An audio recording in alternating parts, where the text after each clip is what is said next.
Sejam bem-vindos a mais um episódio do UpdateCast. Eu sou a Adriana, host do canal, e hoje a gente tem um tema: 40 anos de moda, a trajetória por detrás de quem entende o que realmente vende. E a gente tem uma convidada especial, que é a Denise Moraes. Opa! Seja muito bem-vinda. Obrigado.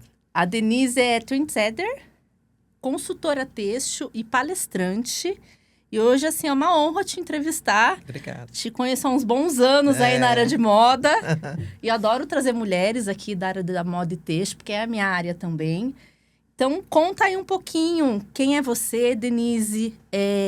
Hoje você atua, né, no mercado e sempre atua Sim. no mercado há mais de 40 anos, 40 Exato. anos de experiência. E a gente quer saber um pouco aí sobre toda essa bagagem que você tem. Faz um pouquinho de tempo, né? A gente acompanhou todas as mudanças, tanto da moda quanto do mundo em geral, né? Da evolução tecnológica, que é o que está acontecendo agora muito recentemente, né? E numa velocidade muito grande. Mas os fundamentos da moda são oriundos ali do corte e costura, né? Bem assim no português, né?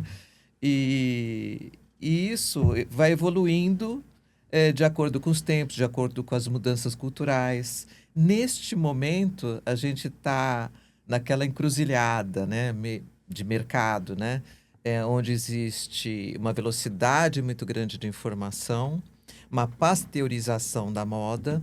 E quem tem, por exemplo, no meu caso, que tem mais de 4 décadas de trabalho, a gente sabe detectar quais as principais correntes que estão acontecendo e a gente também sabe nichar essas informações. Porque eu acho que hoje em dia as pessoas e os industriais, normalmente, né, o confeccionista, desde que ele seja pequeno, médio, grande, ele tem uma preocupação em fazer girar o produto dele. Mas nem sempre ele está com o foco correto. Então, é isso que eu faço. Eu detecto o tipo de produto dele, a moda dele, o DNA dele e traduzo isso para ele de uma maneira nichada, customizada. Não, isso é ótimo. Eu acho que é o que a gente precisa hoje. E Sim. como você se define, assim, mais criativa, mais estratégica, mais analítica? Eu acho que é tudo, né? Olha, eu vou ser sincera, porque quando a gente trabalha na indústria, a gente sempre tem uma visão mais analítica da coisa. A gente faz um filtro, né? E quando você tem um olhar há bastante tempo vendo, né, produto, desde da matéria-prima, concepção e atualizando através do uso em si, né? De todas as gerações, você fica acompanhando todas essas evoluções e tudo que está acontecendo, né? Cada vez mais segmentado esse nosso mercado, você consegue chegar junto com um produto real. E eu acho que eu faço um trabalho de análise primeiro, porque sempre na pesquisa você tem que fazer essa análise e tem que ser uma análise geral, uma análise que engloba vários tipos de público, não somente englobe o feminino jovem, por exemplo. Não, você vai olhar um todo. Depois que você fizer essa análise, aí você vai aplicar isso num produto de uma maneira criativa. Quando eu faço a consultoria, ou mesmo quando eu desenvolvo um produto para um cliente meu, eu vejo o DNA dessa empresa, analiso o que vai combinar com ele. Não necessariamente aquilo que combina com um, combina com o outro. E que eu acho que é o grande problema hoje, tanto da parte de criação de produto, do design em si, quanto o próprio marketing, que é da sua área específica. Todo mundo pasteurizou. Então, tem aquela fórmula. Eu fiz essa fórmula para o fulano, deu certo. Então, Exatamente. eu vou fazer essa mesma fórmula para o outro. E é o grande erro, né? E assim, a gente vive atrelado à economia.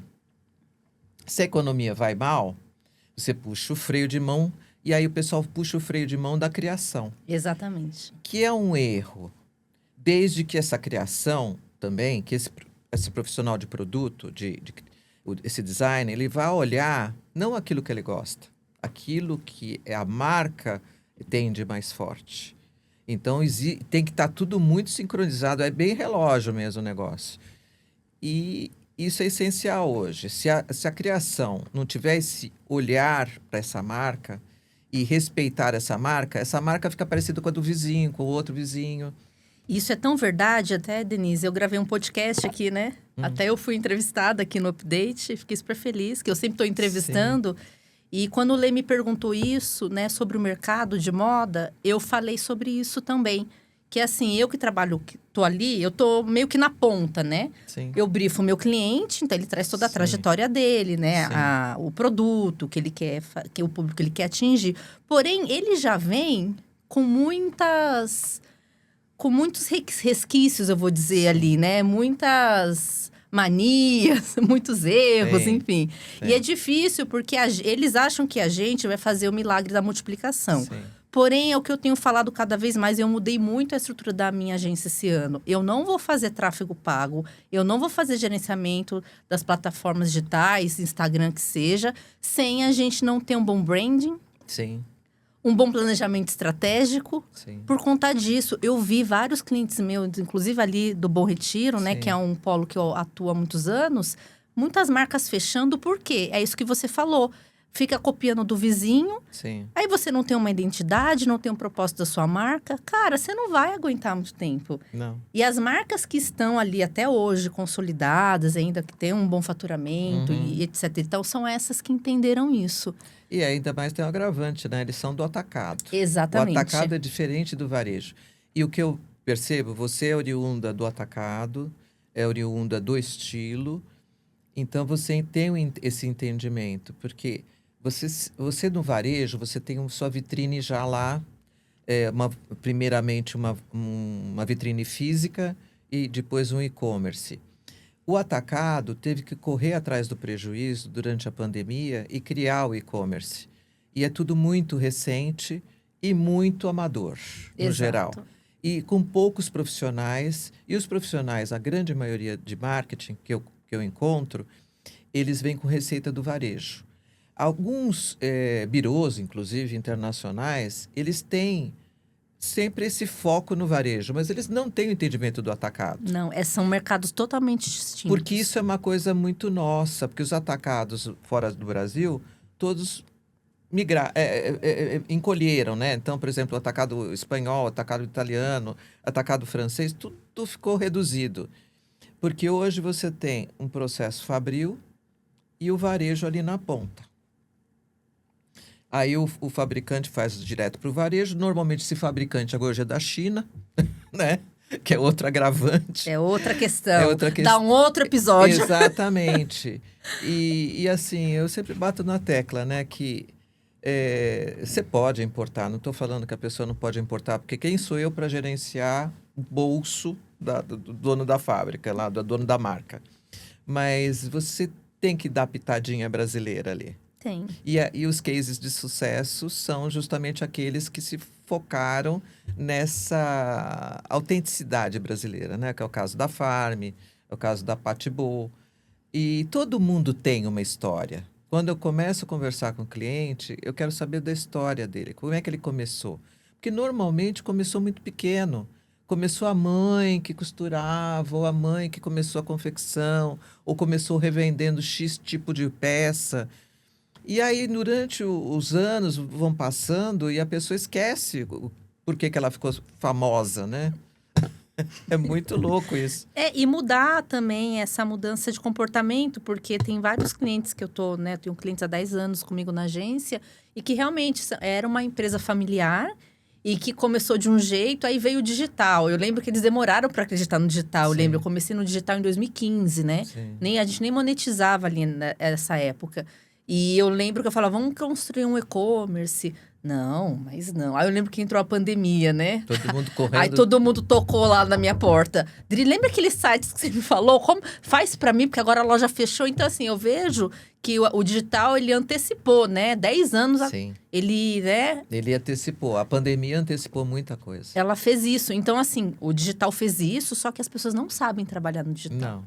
Não, dá muita coisa errada. E quando eu escuto as reuniões, né, do pessoal que assessora produto, né, que assessora a equipe de marketing, eu fico passada, sabe? Porque vem com a mesma historinha. Sim. Ou o cara é muito técnico, vem com a linguagem Sim. técnica, E o cara também ele atua dentro de uma linha de produto standard que vai para o supermercado, uma linha de pneu, uma linha É isso.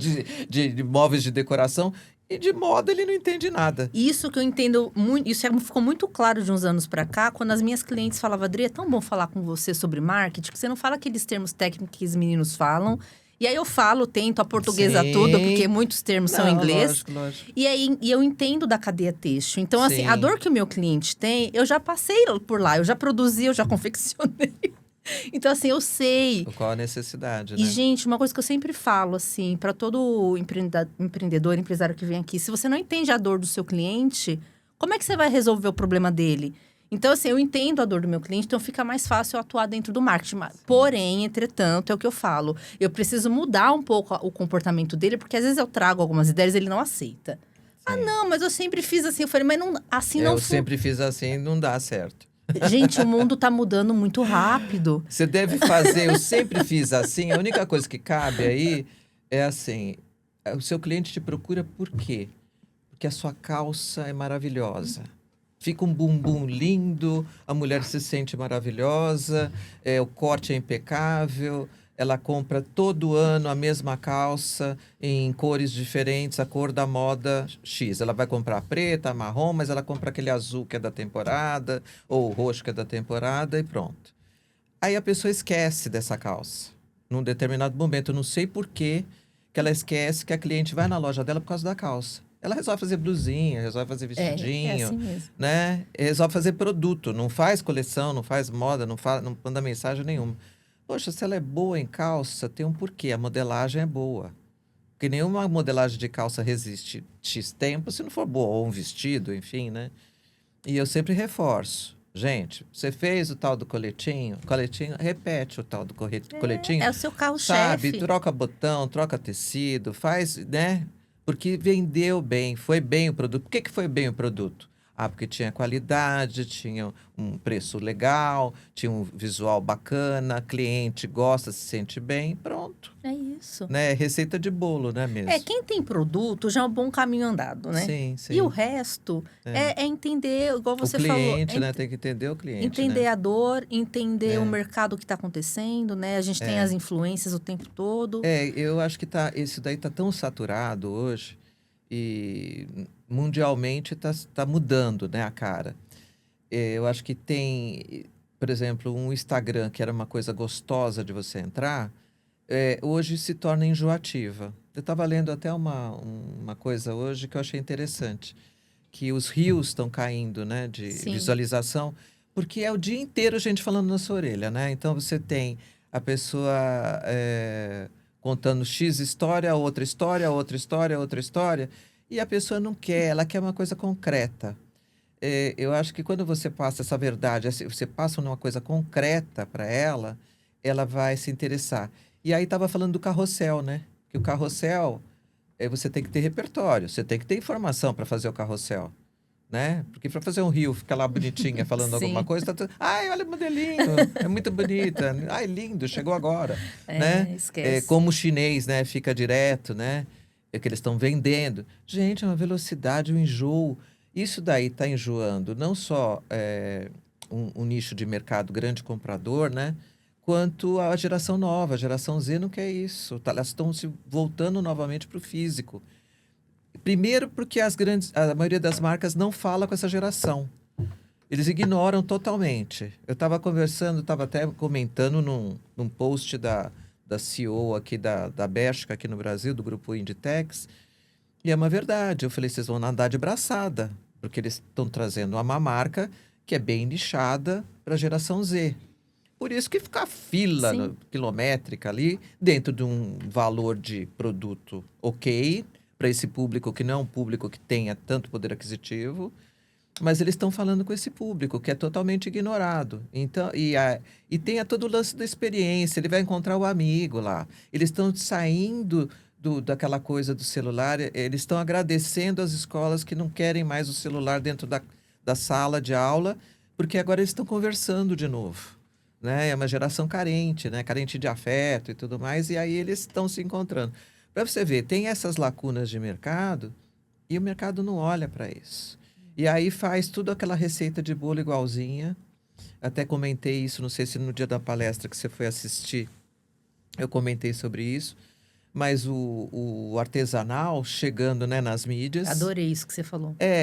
Nas marcas de luxo. Porque as marcas de luxo, eles não podem pasteurizar, porque o valor do produto deles é infinitamente mais caro. Ele vai falar com aquele público trazendo aquele artesanal, aquele desenho artesanal, aquele conceito, aquela música, aquele ambiente de cultura. Não aquela coisa batidona, né? As pessoas estão se voltando para a década de 90, gente. Por que estão se voltando para a década de 90? Porque existia afetividade, não existia essa coisa tão acelerada. Esse acelerado está deixando todo mundo ansioso, né? Por isso que eu fui fazer yoga. Eu acho que é ótimo Sim, juntar. E o bem-estar cresceu muito por conta disso. Muito. O digital, eu falo, gente, eu trabalho com ele, eu sou muito grata a ele, eu acho que ele é ótimo, né? A gente aprende muito, mas assim, você tem que saber usá-lo, né? Sim. Então, eu acho que a sociedade, ela se perdeu um pouco. Com certeza. Nesse sentido, até do consumo, enfim. E eu acho legal esses movimentos que estão acontecendo, né? Eu acho que as grandes marcas mostram isso, que você falou isso na palestra. Né? Eles contratam agora artistas plásticos para desenhar as estampas, ilustradores. Sim, então, não é mais aquela arte que é criada na IA em segundos, não. É contratar alguém. Isso é que pensado, é delicado o trabalho. Porque é artesanal, né? O artesanal traz isso. Traz um carinho, tanto na roupa em si, né? Um bordado. E isso está muito ligado no nosso DNA. Do brasileiro, muito, né? muito. Tá bem assim, é uma coisa afetiva. E na palestra você até falava, o Brasil tá na moda, né? E tá, porque é isso, a gente tá exportando muito isso agora, né? Isso. Pet Bowl, enfim, farm. Mas são todas peças que você percebe que são artesanais. Eu comentei até que da Farm, a loja não me seduziu, a loja francesa, porque eu encontrei produtos muito similares a Zimmermann dentro da loja. E aí, eu fiquei muito feliz quando eu realmente vi o vídeo deles da criação da estampa da calçada de Copacabana, que é lindo. E aí, a roupa pronta, porque isso é o DNA da Farm. O que eu vi fora, mesmo que seja uma coleção para venda internacional, que ela é diferente da coleção daqui, não me encantou como encantava. Sabe? Ela começou a ficar meio que descaracterizada. Eu já vi outras marcas fazendo isso no passado, na linha praia. Que o cara tinha nome aqui no Brasil, tinha uma linha maravilhosa, aí ele começou a vislumbrar o mercado americano e ficou aquele maiô coberto, né? E perdeu a identidade, perdeu espaço aqui. E eu acho assim, a gente tem um país enorme, um país continental. Faça o trabalho, a lição de casa certa aqui, porque você vai atingir seu público, né? E eu acho que a gente ficou muitos anos aspirando o que era de fora, Exato. né? Eu falo, o sol bate lá primeiro, né? Sim. Então, acho que teve isso também, né? Eu acho que agora a gente começou a olhar para a nossa cultura, que é rica. Com certeza. Eu acho que agora que o brasileiro começou a entender, cara, eu tenho potencial. A gente tem uma mistura linda aqui, né? A gente tem influência... Aliás, a gente tem uma influência global, né? Porque a gente é do mundo inteiro. Do mundo inteiro. De várias regiões. É na culinária, na roupa, em tudo. E isso é que dá esse charme. É lógico que nenhum industrial quer perder dinheiro. Então... a camisa branca entrou em todas as coleções internacionais. Como é que você vai fazer a camisa branca aqui? Você vai fazer com um swingzinho, bordado. Pega a bordadeira lá e já faz um bordado artesanal. Põe um detalhe no punho, enfim, na gola. Joga uma estampona nas costas, né? Você tem como fazer a sua customização. Você não tem que só olhar e fazer exatamente igual. Porque aí fica enjoativo.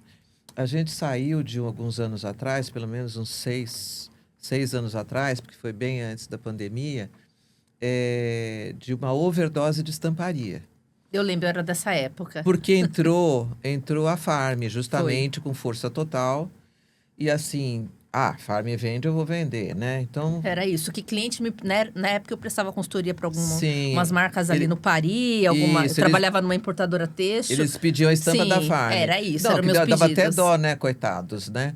Porque aí ficou aquela massificação e você entrava nas lojas, pelo menos do atacado, e mesmo depois no varejo, e a arara inteira era estampada. Não se contava uma história. E aí, lógico, o cliente entra, fica naquele negócio. Todo mundo com 10 vestidos estampados dentro do guarda-roupa, o cliente final. Você vai querer mais estampado? Aí veio a pandemia, veio a necessidade do conforto, se vendeu muito moletom. Sim, é o que a gente usava dentro de casa. Exato, mas aí também, aqui é tudo 880, porque eu acho que o radicalismo também, não sei por que a gente é radical desse jeito. A gente enjoa muito fácil das coisas, né? E assim, você não pode esquecer que se você se habituou com conforto, esse conforto não vai embora, gente. Então, você continua vendendo. Eu tenho um case dentro de um cliente, que a gente tem dois tipos de tecido para os agasalhos. Agora, desse inverno. E tem um povo que só quer o moletom. E o outro povo só quer outra malha trabalhada. Ah, porque é novo, é novidade. Sim. Eu falei, aquele outro que só quer o moletom, ele ainda tá com aquele conceito assim, ele não abriu a cabeça, mas ok, um momento ele vai, cada um tem um time, né? É isso. Mas assim, o conforto continua vendendo muito, muito bem. Isso e o sportswear no geral, né? Sim. Mas o estampado ficou no ostracismo. Foi. Então, todos os estúdios de desenho, que é uma desgraça, né? Porque a gente tem designers maravilhosos, estúdios maravilhosos. Os estúdios brasileiros têm sempre muita repercussão internacional, participam da Feira Têxtil, da Première Vision, em Paris. E, assim, tem sempre muita gente, porque a gente tem um colorido diferente. Temos. E a gente sabe fazer coloração. A gente é solar, né? Então, a gente tem uma referência que não é aquele tom mortinho, né? Aquele tom que sempre tem um cinza no meio, tem o bege no meio da cor, né? Eu lembro que eu recebi umas estampas, essa época eu importava muito da China. E aí vinha umas estampas daqueles chineses ruim. Dri, salva essa estampa. Aí eu ia lá, dava o meu swing lá na estampa, pronto. Aí isso. Não, isso o chinês faz assim, ou ele faz papel de presente, né? Tem uns coloridos, uns roxos estranhos, eu não sei que combinações são aquelas que eles fazem. É bem esquisito. Então, é lógico que eles melhoraram muito, mas enfim, agora a gente volta com esse colorido, graças a Deus, né? Porque também a gente cansou só do minimalismo. Isso que eu ia te falar, eu vou em alguns eventos, não sei se você percebe, eu acho que no dia da sua palestra do ano passado, que vocês palestraram na faculdade, ali na... Ah, sim, né? São Judas. Foi um evento incrível, eu fui com a minha assistente na época. E aí a Giovana, né, olhou pra mim e falou, Dri, você é a única de rosa aqui. Era todo mundo na paleta off-white. E eu já tava cansada de usar essas cores. Porque você abre o meu guarda-roupa hoje. Eu comecei. Então, é uma necessidade que a gente vai sentindo. Você vai cansando, né? E graças a Deus agora as cores estão voltando. E aí, assim, tem muita gente que veio conversar comigo. Ai, mas esse tema... o do Brasil Fashion Trend é alma latina e o que você viu do meu cliente lá da Ima Têxtil é latinidade. Falei, gente, isso é identidade. Você pode não ter a identidade como a Farm, mas você vai traduzir isso dentro do seu perfil. Se você tem um perfil sofisticado, você vai fazer um bordado ali, richelieu chique, numa peça que vai pedir uma base de tecido de viscose, filamentada, para você ter uma coisa mais sofisticada para a mulher. Tudo é uma questão de clientela. E assim, como eu atuo dentro do atacado, né? Vem clientes de vários tipos. Vem desde o cliente ali que vem da feirinha da madrugada, do Brás, até o cliente que tem loja em shopping e que tem um perfil mais elitizado, um perfil contemporâneo chique, que trabalha com uma matéria-prima até sempre um pouco mais nobre, né? E eu falo para esse público todo, porque se você está numa ponta X, mais de massa, você demora um pouco para chegar nas cores X, apesar que isso evoluiu bastante. A velocidade do uso da cor graças ao Pantone, inclusive, né? Porque eles lançam a cor do ano, o pessoal vai tudo em cima. Todo mundo faz. Esse ano houve um pouco de tristeza, porque o branco deles, né? O Cloud Dancer esse off-white aí. pegou o pessoal assim no pulo, né? Mas as últimas cores da Pantone, elas foram as que puxaram, porque essa informação está online. Sim. Então também tem isso. E lógico, gera muita confusão, é muita informação hoje na cabeça do povo, né? E o povo lá que já está na ponta, que trabalha com design, ele pode ser um pouco mais arrojado. Então tem cores que eu sinalizo, essas cores são mais sofisticadas, essa cor é para o pessoal de ponta mesmo. E você deve colocar, porque seu cliente pede isso. Agora, o que está ali embaixo na massa, se ele colocar, ele quebra a cara. E eu vi isso muito acontecendo, eu trabalhando nas marcas. Adri, vamos fazer essa cor. Eu falei, gente, mas o nosso público da ponta não vão comprar essa cor. Ah, mas a Pantone, eu falei, a Pantone anunciou lá. Aqui é outra. E eu tenho. Não, e você tem um delay, né, da Pantone. Não é tão rápido assim. E tem cores que ficam 2, 3 anos depois. Tinha o tal do Marsala.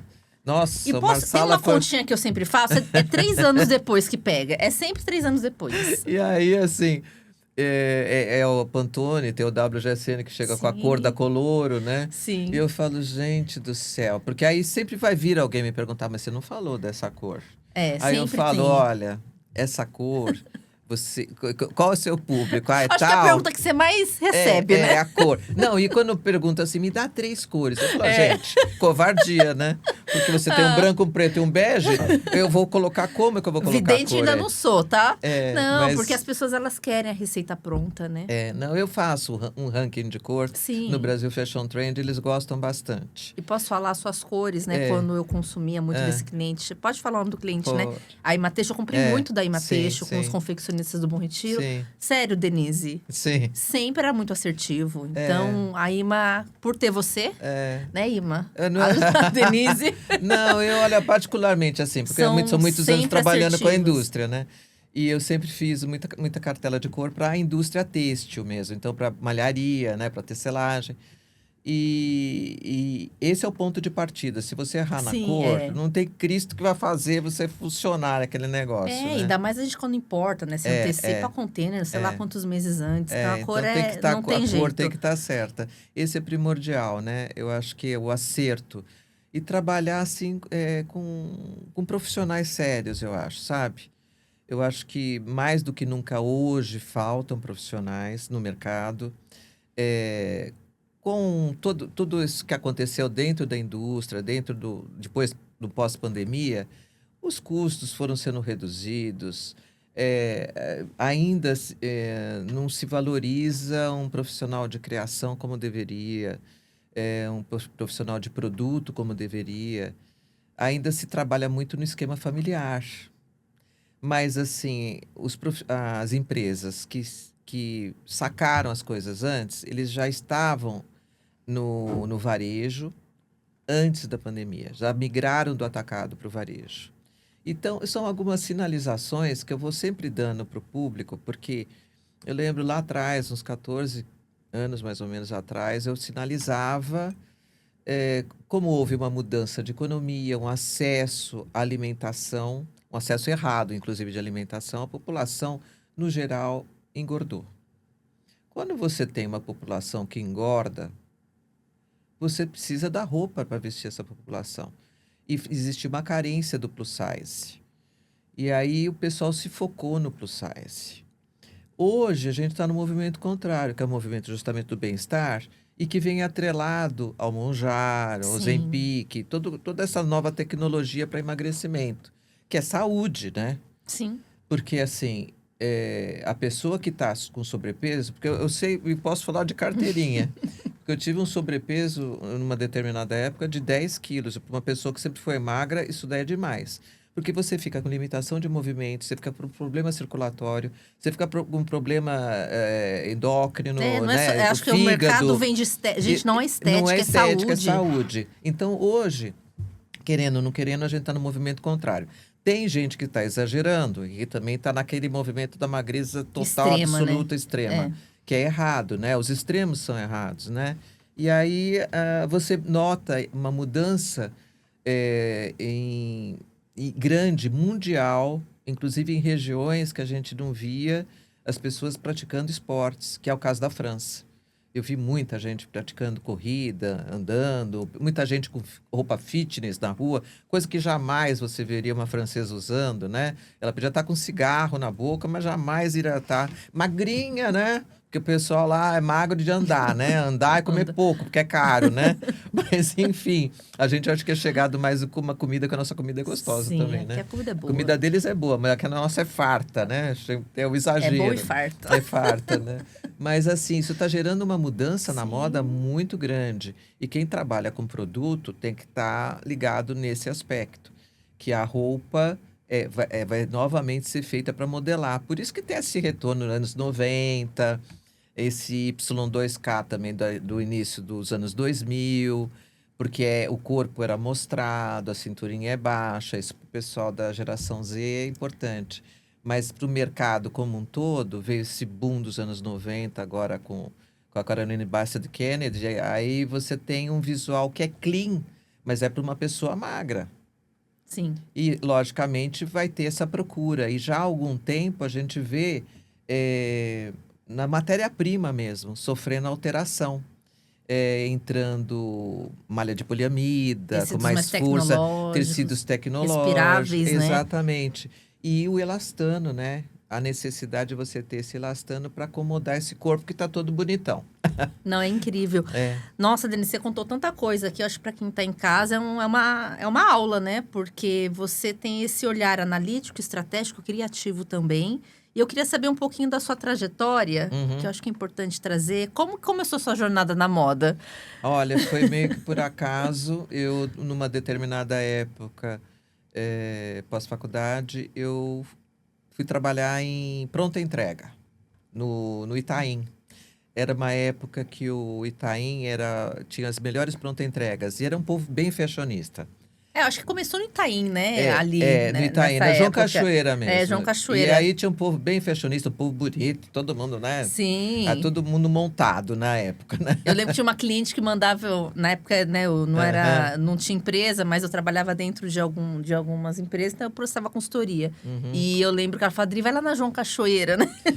Mas a João Cachoeira, da Mudou, minha época... mas não, mudou, mas né? da minha época, dos anos 80, né? Não era mais a Não, minha. é A anos minha... 80. Anos 80, ali você tinha marcas muito fortes, marcas tanto de jeanswear, tinha um jeanswear muito bacana, e roupas de seda pura, né?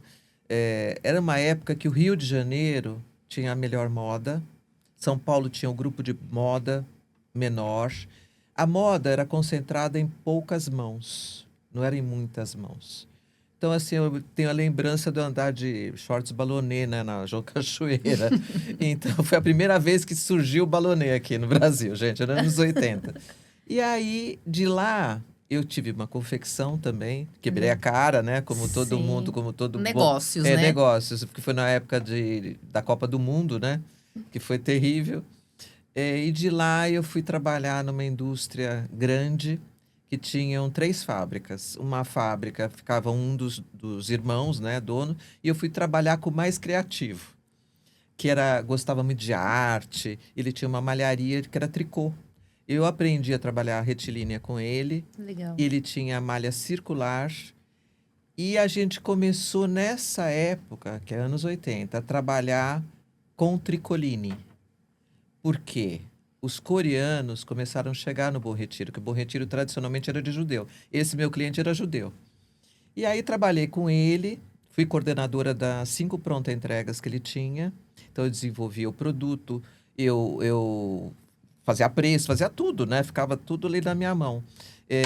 Tinha estamparia que era localizada. Então fui aprendendo com as técnicas, porque eu não era da área. Eu tinha feito curso de desenho, Sim. eu sempre customizei minhas peças, desde adolescente. Sempre Legal. tingia as peças. Então, tinta Guarani, para mim, não era novidade nenhuma na pandemia. Sei Na bem. pandemia não foi novidade fazer aqueles Eu conjuntos. tingi muita coisa né? com a Guarani. Então, assim, e fora que eu sou de uma geração que eu sei fazer crochê e tricô, né? Então, assim, o artesanal, para mim, é uma coisa que eu gosto, é uma coisa que a geração nova redescobriu, porque é uma terapia, né? É gostoso É mesmo. uma delícia. Mas são coisas que você traz, né, ali de infância, de história, né? De como é que borda, como deixa de bordar, essa coisa toda. E isso você acaba, querendo ou não querendo, você acaba aplicando no seu produto, né? Mas eu comecei nessa época, aprendi muito com ele, trabalhei muito bem, e fui fazer meu primeiro curso de desenho de moda nessa época. E Legal. que ele até incentivava, e que foi até no Senac, não existia curso de moda, gente. Sim, não Tinha tinha. faculdade, enfim. E aí fui fazer curso de desenho de moda. Depois dessa época, fui para grandes empresas. Eu trabalhei na companhia Hering e trabalhei na Alpargatas. Legal. E quando eu estava na Alpargatas, eu fui fazer curso da Marie Ruki, que era o Bambambam, era Bambambam na época, que era do SMOD, aliás, do Instituto Berceau, né? E, e ela abriu, assim, para a parte da criatividade, né? Mas eu já estava inserida numa coisa bem de escala macro, né? Porque na Alpargatas eu fazia linha esportiva. Inclusive, eu fazia Nike. Eu fiz Nike Que e legal. Rainha. Eu fiz a primeira coleção da Nike de linha praia, para você ter noção. Então, assim, já abrindo um espaço para a camisa da seleção, eu tenho que deixar aqui meu repúdio ao Brasa, porque me doeu no coração mesmo.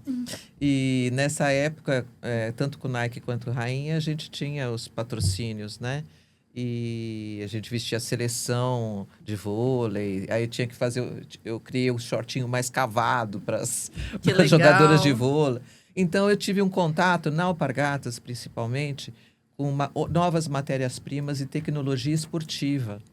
Isso para mim foi muito importante, porque eu vinha de uma cultura de tricô, que você trabalhava com acrílico, né? Fio acrílico e fios de algodão.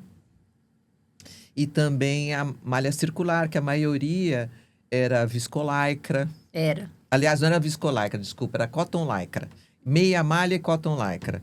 E na Hering também era meia malha, né? A matéria-prima era meia malha, era malha de algodão. E a Alpargatas complementou essa parte do sintético. E depois de lá, eu trabalhei numa empresa familiar, desenvolvendo linha praia. Quando eu saí dessa empresa, eu trabalhei muito linha praia. Eu fiz 500 coleções de linha praia, que eu adoro, inclusive. E aí você tem contato com uma outra linha de produto, que é uma linha pequena, né? Um produto Sim. pequeno, cabe na sua palma da mão. E você tem que realmente criar mais em cima, porque é uma faixa muito pequena para você desenvolver. E foi ótimo. E fiz, por tabela, fiz lingerie também. Que Fiz, também é um mercado. fiz desenvolvimento têxtil de Que lingerie. legal. E fui trabalhar, e dessa época em diante, que olha, de anos 90 em diante, eu virei autônoma. Então, eu desenvolvi muita coleção, mas logo no primeiro, segundo ano, eu já fiquei com meus clientes fixos. Então, eu trabalhei para varejo, para as primeiras importações, trabalhei muito para o mercado feminino em geral. Eu trabalhei no mercado infantil, em fábricas grandes de infantil.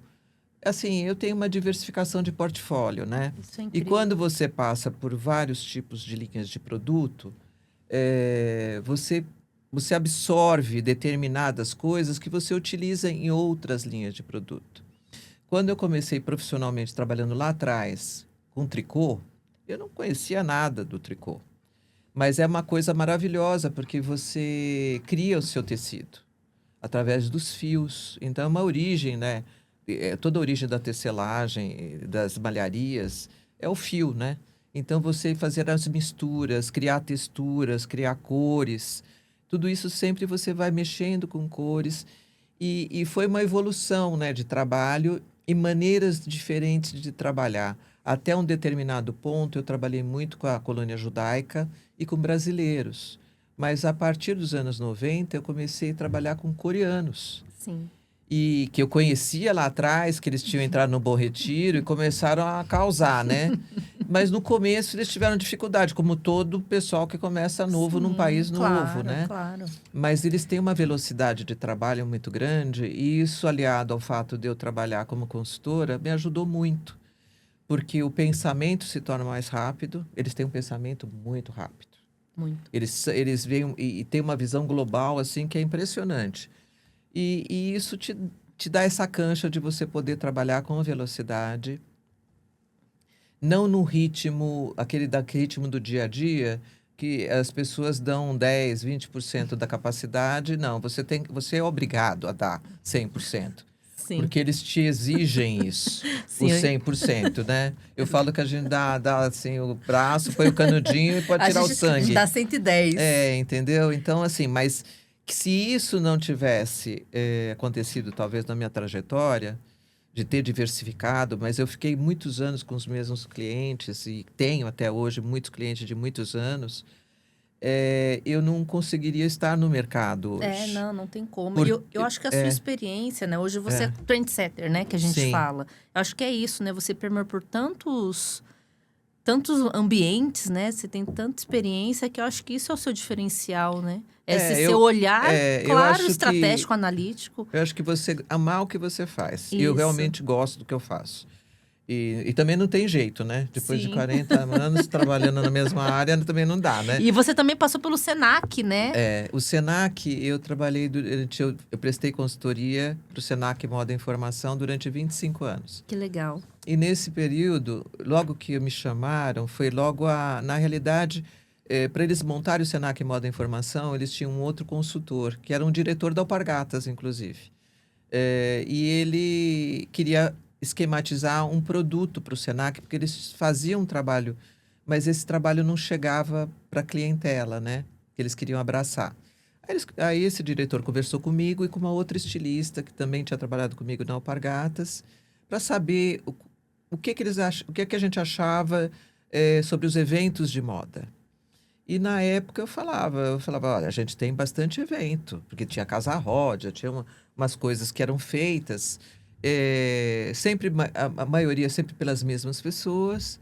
Falei, o problema é que as pessoas não passam a informação. Elas passam o conceito, elas ficam na nuvem, né? Fica na nuvem e a coisa não chegava para a realidade. Então, por isso que ficou Senac Moda e Informação. Então, nasceu dessa conversa, desse bate-papo que a gente teve. E aí, quando eles foram fazer a primeira edição, eles me chamaram. Na época, eu trabalhava com artigos esportivos na Alpargatas. Eles me chamaram para fazer uma palestra de Active Wear. Que legal. Você foi uma das precursoras ali, né? Aí eu fiz o Active Wear. Inclusive, consegui uma cliente coreana, porque o pessoal é ávido de informação, não tinha nada, foram lá, e ela foi na minha.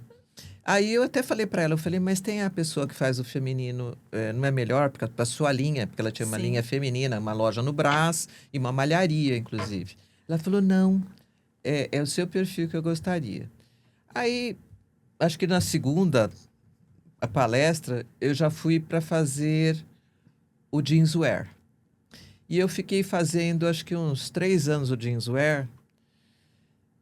Aí me pediram para fazer o segmento jovem. Onde dava BO, Chama a Denise. E aí, por tabela, eu peguei muito cliente de jeans. Legal. Porque tem a ver com o mercado jovem. Como eu trabalhava muito com malha, para mim era o conjunto completo, né? Para o mercado jovem. E eu fiquei todo esse tempo fazendo para o mercado jovem.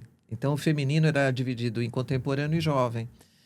E sempre deu muito ibope, né? Porque o meu sempre tinha bordado, a estampa. Olha, a cinturinha da calça é assim, o shortinho é assado, né? É diferente. E aí ficou durante 25 anos essa contribuição para o Senac.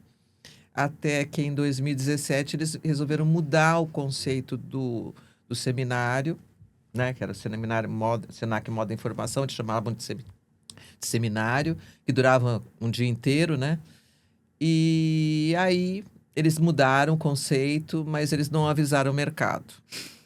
E aí o pessoal que vinha de outros estados, principalmente do Sul, começaram a me mandar mensagem.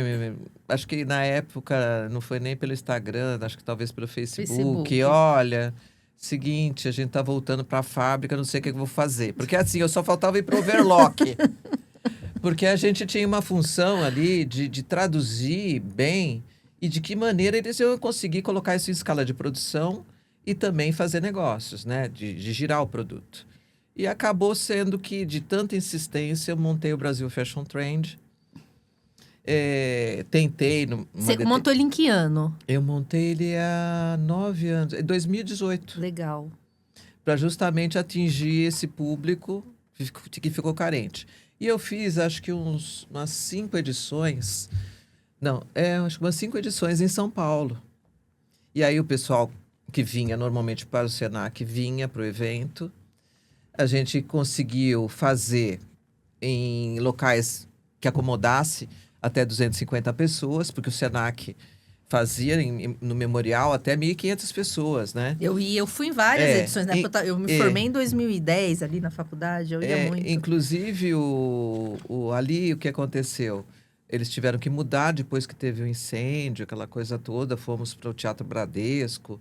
Enfim, tem que ser adequado. Mas nesse interim, o mercado foi atrás da mesma fórmula nossa. E começou, vários importadores começaram a fazer eventos, inclusive grandes. E aí, logicamente, esvaziou, porque o nosso era pago. As pessoas pagavam para ir. E qual que era o diferencial? Quando você faz um negócio que é gratuito para o público, que é da sua empresa, ter o foco no seu produto. O que era feito do Senac era feito para o mercado. Sim, é Você totalmente entendeu? diferente. É diferente porque a informação você tem que ser muito mais abrangente. E não tem que ser tendenciosa e tem que ser para todos os mercados, para todo o público que aparecia, que era um público bem heterogêneo. Não, eu era uma estudante de moda e eu ia no Senac Moda e Formação. Sim, entendeu? Então, assim, você tinha comprador de varejo, redes de varejo grandes que iam, você tinha redes menores, você tinha o confeccionista pequeno, médio, grande, o atacadista ia, porque quando você fala de tecidos, o atacadista tem que saber o que ele vai comprar, a cartela de cores que ele vai seguir. E era segmentado, tinha infantil, tinha uma série de palestras. Eu tentei, o máximo possível, durante muito tempo, a maior parte desse tempo, antes da pandemia, manter o grupo original, do Senac. O que fazia o masculino, o que fazia o feminino contemporâneo, o que fazia os acessórios e o infantil. Só que é o seguinte, infantil é mínima a quantidade pode ter muito varejo, mas tem pouco fabricante.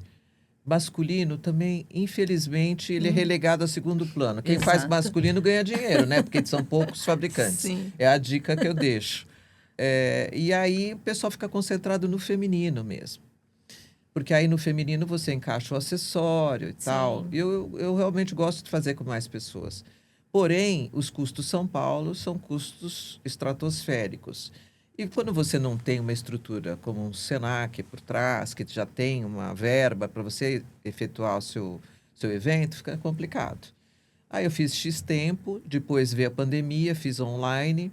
E aí depois eu migrei para Santa Catarina, que é o meu grande público lá.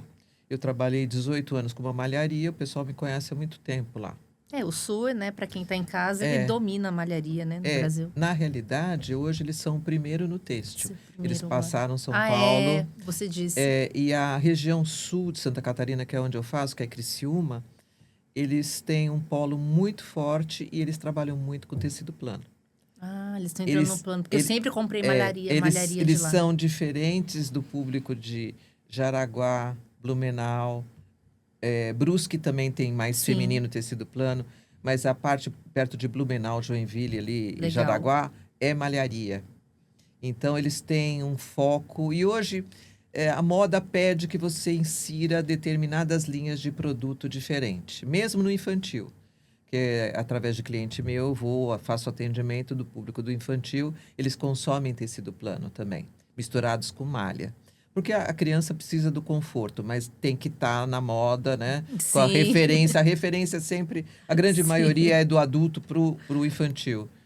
E eu trabalhei numa fábrica muito grande aqui em São Paulo de infantil, e a gente fazia desde o bebê, né, até o adolescente, e até o adulto também. E o bebê, você tem um outro tratamento, porque você tem que ver bem a matéria-prima, mas o infantil, no Brasil, sempre foi assim uma coisa meio miniatura, isso desde a Xuxa, sabe? Desde os seguidores da Xuxa, é a mini saia, é a frente única, né? Uma coisa peladinha, né? A calça de cintura baixa. E cada vez mais, infelizmente, por um lado, felizmente por outro, sei lá. Eu trabalhei muito com personagem, né? E é muito gostoso, aliás. E é muito forte isso, né? Personagem é uma delícia. Eu recomendo para quem for da área de produto, se tiver oportunidade, porque assim, você entra no personagem e aí você linkar isso com a roupa é muito legal. E você vê a criança curtindo, é demais. É muito bom esse mercado. Tem poucas fábricas hoje, está bem segmentado mesmo. Mas assim, eu procurei trazer o máximo possível. Mudei para lá, custos continuam existindo, de viagem, alimentação, hotel, essa coisa toda. Mas lá eu tenho parceiros, eu tenho o Sebrae hoje, que Legal. o Sebrae de Santa Catarina, hoje ele é o principal Sebrae do Brasil. Então, assim, eles estão muito articulados. Que legal, fiz uma reunião com eles essa semana, inclusive. Eles são muito bons. O Sindivest é meu parceiro em Criciúma, a Associação Comercial é parceira, me cede o espaço, né? Então, assim, e eu consigo levar os expositores, né? Para ter os patrocinadores juntos, né? E aí, quem é de produto, né? Porque a maioria que aparece lá são profissionais da área, já vê os tecidos, já vê as amostras. Eu levo as amostras que eu trago para o Brasil Fashion Trend. Cada um dos expositores leva peças físicas também para eles verem. Então, assim, é uma riqueza de material. Mas sempre eu colocando para eles, olha, isso aqui é uma referência para vocês saberem que o tecido da temporada é esse. Não tem muito segredo. Porque depois você vai bater lá na Zara, vai ter o tecido de tal, e não tem jeito. É isso. Mas eu não sei o quê. E você sabe que tem um povo que continua indo na Zara, faz a pesquisa na Zara Nacional. Continua. A Zara faz, ele faz. Só que assim, a Zara faz, né, numa escala de produção e numa velocidade muito mais rápida. Então, você pode até pegar a base. Base de modelagem é uma coisa. Tecido é totalmente diferente. Sabe? Pegou a base ali, ok. Aquela base serve bem. Pega essa base para você trabalhar.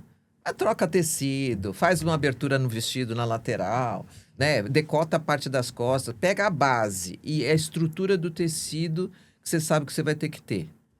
Mas não faça a cópia literal, porque é besteira, né? Eu acho que o mais importante, assim, da sua releitura, né? Que eu acho que, assim, tendência versus produto, né? Igual você falou ali, tem muita gente que fica viajando. Não, gente.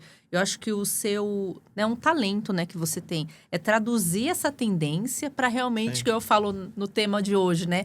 Pro que realmente vende. Sim. Porque é isso que as pessoas querem no final. Elas querem vender. Eu tenho uma preocupação toda vez que, inclusive, quando eu viajo, né? Tudo bem. Você vai pegar a informação lá fora. Eu vou porque eu vou em feira de tecido e não adianta, a tecnologia está lá. Quem faz as coisas bonitas é europeu e quem depois vai traduzir é o chinês. Tá tudo certo. É isso, essa é a fórmula. Essa é a fórmula, né? Porque eu não trabalho com alta costura, a gente trabalha com a indústria. Sim, né? Então, é a vida real aqui. É a vida real e assim, a gente precisa também ter um valor de venda que seja compatível com a renda do brasileiro, em geral, né? Então, se eu estiver falando para o mercado de luxo, vai ser uma história. Mas se eu estou falando para o grande mercado, né? Que é o que os atacadistas, os confeccionistas atuam, e mesmo o nosso varejo, né? Precisa, tem que ser real o negócio, né? Mas eu acredito muito que, como tudo na vida, vão sobrar os melhores. E o brasileiro ele tem capacidade para se reinventar. Tem. Eu acho que isso ninguém tira da gente. Essa capacidade de você, sabe, dessa virada. Eu acho que a criatividade, né? Eu consigo, né? Somos um povo criativo, Sim, né? E eu acho que dessa criatividade é aquilo que nos falta, né? Eu entrevisto vários empresários aqui. Essa parte de planejamento financeiro, né? Que a gente não tem, né? Essa base, não é nos ensinado. Então, a gente não tem isso culturalmente, né? Acho que é uma das falhas, né, de grandes empresas que falem, enfim. Mas somos um povo muito criativo. Então, acho que dessa criatividade a gente se reinventa, né? Se você cuidar bem e fizer o custo do produto correto, porque eu acho que o pessoal erra bastante Que eu acho que é no onde as custo. marcas erram na hora de desenvolver o produto, né? É, no custo. É assim, eu trabalho custo metro, né, de tecido. Eu não consigo trabalhar fora desse preço. E eu converso com o cliente que vai no meu cliente, porque também eu noto que hoje, assim como a Zara pegou o Galliano para dar um upgrade na marca e para sair do fast fashion concorrente da Shein, eu acredito que o cliente ele também ele está querendo sair fora da pasteurização. Quem é mais ligado, mais esperto, já está nesse caminho. Já. Então, por exemplo, se ele trabalhava com tecidos, vai com a matéria-prima de R$ 15, ele está indo até 26, 24, porque o cliente hoje vai ser mais de qualidade do que de quantidade, mais do diferencial, daquela roupa atemporal mesmo, que é uma alfaiataria bem feita. Agora, se você faz blusinha, é outro departamento, Eu acho que o né? fast fashion, ele teve anos aí, né, de majestade. Só que Agora não dá, você não concorre nem com a Shein, nem com a Shopee. não concorre. E o que que acontece? As pessoas, por conta da pandemia para cá, né, a forma de consumo mudou. Sim, Então, a gente consome menos sim, com mais qualidade. Sim. E é isso que as marcas precisam entender. sim. Eu acho que isso até vai de encontro com a capacidade produtiva que nós temos. A gente não tem mais. Quantas vezes eu tive que produzir fora, né? Eu queria Sim. produzir aqui, com as indústrias. Eu não Sim. conseguia. Eu era obrigada a fazer as coisas na China, Sim. lá acho que quando eu importava ali em 2017, acho que a última vez que eu importei ali. Eu não tinha o que fazer. Sim. Né? A gente não investe, né? O mercado brasileiro aí, né? Nosso E governo tem não produtos investe que em tecnologia. não tem mais quem faça no Brasil também. E mão de obra. Eu tenho um cliente meu que ele trabalha com couro, né? Couro legítimo. E é tudo muito artesanal, Sim. né? Ele mandou, acho que 2 funcionários embora, senhorzinhos. Ele recontratou de novo, né? Porque aposentaram. Porque não tem quem faça aquele trabalho artesanal da Não tem. bolsa. Não tem. Então, a gente também tem essa dificuldade hoje do trabalho Na artesanal. reposição. Então, eu vejo a maioria dos meus clientes, né? Falta mão de obra. Não, não tem. Bom, tem uma lacuna aí, vai ser preenchida pelo, né? A Geração Z. A geração platinada vai ser. A geração platinada. A geração Z que hoje tá indo em busca de algo mais... Não sei. Gabi, você que é a geração Z. Não, eu acho que a geração Z olha assim para aquilo que tem valor, né? Sim. O valor é que quando você fala de artesanal, você fala de comunidade, não tem como não falar, Não né? tem Você como. vai pegar as crocheteiras, as bordadeiras, você volta a dar trabalho para pessoas que às vezes, por uma questão mesmo de currículo, né? Exato. A costureira dificilmente vai ser inserida no outro mercado de trabalho. Porque ela só faz isso. Como é que você vai migrar essa pessoa para uma área de tecnologia? Complicado, né? Você pode até Mas eu falo orientar... que são pessoas tão únicas agora. E é difícil, porque assim, isso também é uma escassez de profissionais. Mas eu acredito também que a gente vai ter um movimento migratório, porque com o fechamento de vários postos de trabalho em determinadas áreas, sendo substituídas pela inteligência artificial, você tem um retorno àquilo que depende da mãozinha. Mesmo que exista a máquina que vai costurar a peça, tem coisas que somente olhar a mão... Eu estava vendo uma reportagem sobre isso, sobre robô doméstico. Que agora, lá na China, eles têm um robô doméstico, mas vai um humano junto. Se você contrata, paga, vão os dois, chegam os dois. Aquilo lá para organização é o robô, que ele vai bem no lugar. E eu acho que para limpar vidro deve ser humano, né? Porque limpar vidro não é fácil. Enfim, eu acho que vai haver isso, mas determinadas profissões não tem como você migrar para outro lado. E uma pergunta, assim, o que as marcas precisam começar a fazer agora para se manter relevantes? olhar para o seu DNA, para a sua verdade, por como é que eu comecei, por que eu comecei, o que deu certo, qual foi o case de sucesso, quem é meu cliente, que cliente que eu quero abraçar, ou esse cliente que eu abracei não existe mais e eu tenho que abraçar outro, né? Eu acho que isso que é o mais importante, porque o mercado se modificou, os interesses se modificaram e mais do que nunca é você fortalecer o seu contato digital, porque isso te gera venda. Fortalecer a equipe de vendas digital e promover também uma atualização daquela vendedora que é física, porque Isso eu isso está sempre com falo. muito problema. Tá. Eu sempre falo assim nas reuniões, gente, a venda física é uma coisa. A venda online, os leads, Sim, é um lead é frio. é. Você tem que, É você tem que, frio e a pessoa tem que saber falar, você tem que tem que saber. saber, inclusive, escrever. E as pessoas não estão gostando mais desses bots, né? Eu já falei. É. Eu sei que o bot facilita. Não, E a não. gente fala assim, agora Não, é atendimento horrível. humanizado parece que é uma coisa, um Não, é diferencial horrível, agora. horrível. Você tem que conversar. Não, não. Eu vejo isso que a gente tem tanto uma quanto a outra vendedora. Sim. A vendedora online, ela tem que ter uma clareza para se Tem. comunicar. Precisa ter um português perfeito. Precisa ser acolhedora. Precisa ter um jeitinho. Se ela Tem. mandar um áudio, ela vai mandar um áudio específico. Ela vai falar com aquela cliente. E as pessoas estão carentes hoje, Denise. é. Então, assim, você tem que acolher. Se o pessoal está conversando com o chat GPT, você tem que acolher, né? E, Denise, a gente está chegando ao final aqui. Que conselho você daria para quem está começando e quer crescer no mercado de moda hoje? Isso, uma pessoa que é um profissional de produto ou um empreendedor? Eu acho que os dois, né? Olha, você sabe que eu tenho ficado muito feliz, porque em todos os eventos que eu faço, eu noto entrada de gente nova. Ah, que bom. Não sei se é a mesma proporção das que estão saindo do mercado, infelizmente.